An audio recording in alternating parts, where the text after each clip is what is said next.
Hello, everyone. My name is Chad Larman, and my presentation is on the British East India Company, how a private corporation took over a nation.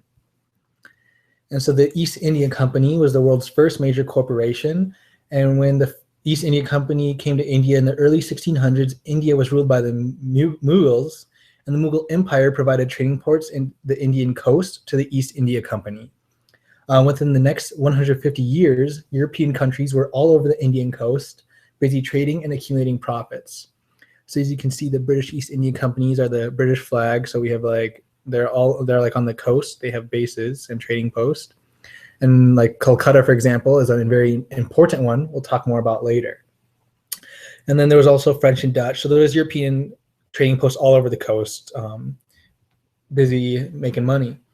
And so the emperor and his son at the time were busy building the Taj Mahal and enjoying the fruits of one of the richest empires on earth. The Mughal Empire was very successful, and the peace they provided to the subcontinent and the rousing economic growth dramatically aided the East India Company. So in the middle of the 1600s, India was taken over by the last of the mighty Mughals, Aurangzeb.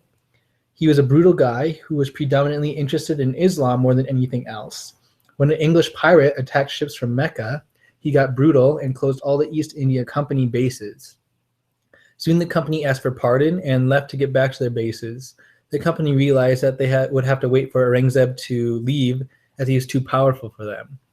So this was the Mughal Empire before Aurangzeb, and then he added this pink area. So they were just a huge empire. And so within the short span of 2 decades, after Aurangzeb's death, the Marathas Empire would overrun all of India.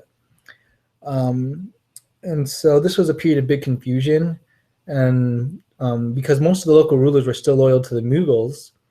But after Aurangzeb's death, there was a quick succession where 5 emperors died, or there were 5 emperors within the next 10 years because they were dying and getting assassinated.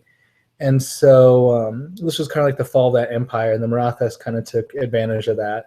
The problem was, though, that Marathas was trying to expand way too quickly, and so this would eventually destroy them.